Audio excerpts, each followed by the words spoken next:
Heroes Like Us is a series intended at sharing comic book characters from various backgrounds and identities. We won't always get everything right, so feel free to make amendments and corrections in the comments. They're always appreciated. What's not appreciated, however, is any form of hate speech or intolerance, so comments of that nature will be immediately deleted and those users blocked from this channel. This is a place of education and celebration.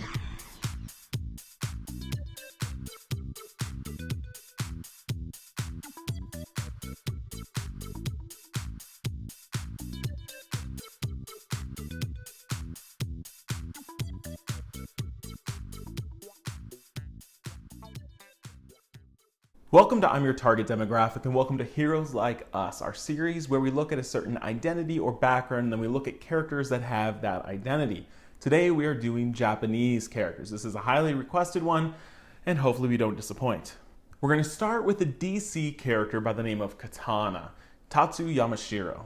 Now she was raised in martial arts, she fell in love, she married this man, but it turns out that his brother also loved her. So he challenged his brother to a duel and he killed Tatsu's husband with a sword that eventually became known as the Soul Taker sword. She, in grief, took this sword, kind of ran him off, and now she uses this sword to kind of fight evil most of the time. And the sword is special that it keeps the souls of people that it kills. And so she is able to, on a minimal level, communicate with her lost husband. She eventually left Japan, came to America, and took on the name Katana because of the weapon that she uses. Katana was featured in the movie Suicide Squad, played by Karen Fukuhara.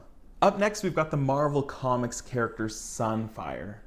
His real name, Shiro Yoshida, and he is a mutant with the ability to absorb solar radiation and kind of control that plasma, basically. And he can use this to like blast people.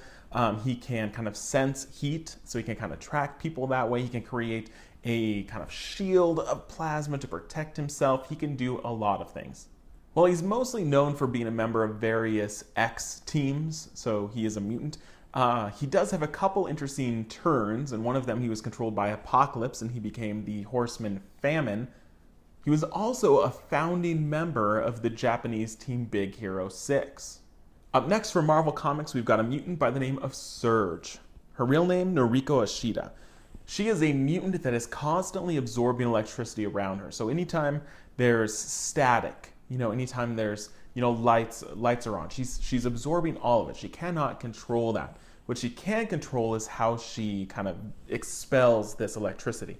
And so she wears gloves that can help her to harness and release this in somewhat contained bursts.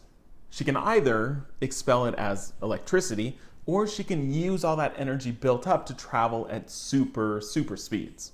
The tricky thing is when she doesn't expel this electricity. So if all of it is left inside of her, it gets her mind racing, she can't focus, she kind of starts to electricity kind of seeps out of her. It is bad news and she needs to release it all the time. The longer she waits, the less control she has over this burst, and that is Surge. Up next for Marvel Comics, we've got a woman by the name of Colleen Wing. And Colleen doesn't really have an alias, but she is a notable hero in the Marvel Universe. She was trained by her grandfather as a samurai, basically. Colleen moved to New York where she wanted to become a vigilante, fight crime. She was caught in the crossfire of this gunfight and was saved by a police officer by the name of Misty Knight, who became her best friend and often partner. Colleen is incredibly skilled at martial arts, has katanas, knives, a wide arsenal of weapons. When she was young, she was trained to harness her chi, her life energy, and use this for various purposes. So she could increase the speed of healing. So if she was hurt, she could harness her chi to heal herself. There is another character that does this often, and he goes by the name Iron Fist. While she was in New York, she sought out Iron Fist and worked with him and Misty Knight in this kind of Heroes for Hire, Daughters of the Dragon, a lot of different kind of little team-up stories with them. And speaking of Iron Fist, Colleen will be appearing in the Iron Fist Netflix show played by Jessica Henwick, who is not Japanese but is actually half Singaporean. Our last hero for this list is a Marvel Comics character by the name of Armor, whose real name is Hisako Ichiki. She is a mutant with the ability to focus her mental energy and create a psionic armor that covers her body. This does drain her quite a bit, but this armor is nearly indestructible, and kind of the more stressed out she is, the more focus she has, this armor becomes bigger and more indestructible. This armor, while nearly indestructible, has a few notable weaknesses. One of them is adamantium. So armor trained with Wolverine, where they discovered that his adamantium could pierce right through her psionic shields. She got a close relationship with Wolverine, kind of as a mentor-mentee relationship. And when Wolverine was killed, Armor was one of the most prominent people to feel it as it happened, even though they were in very different places. The other weakness her armor has is to lasers, because they're basically light, and the armor's intention is to let light in.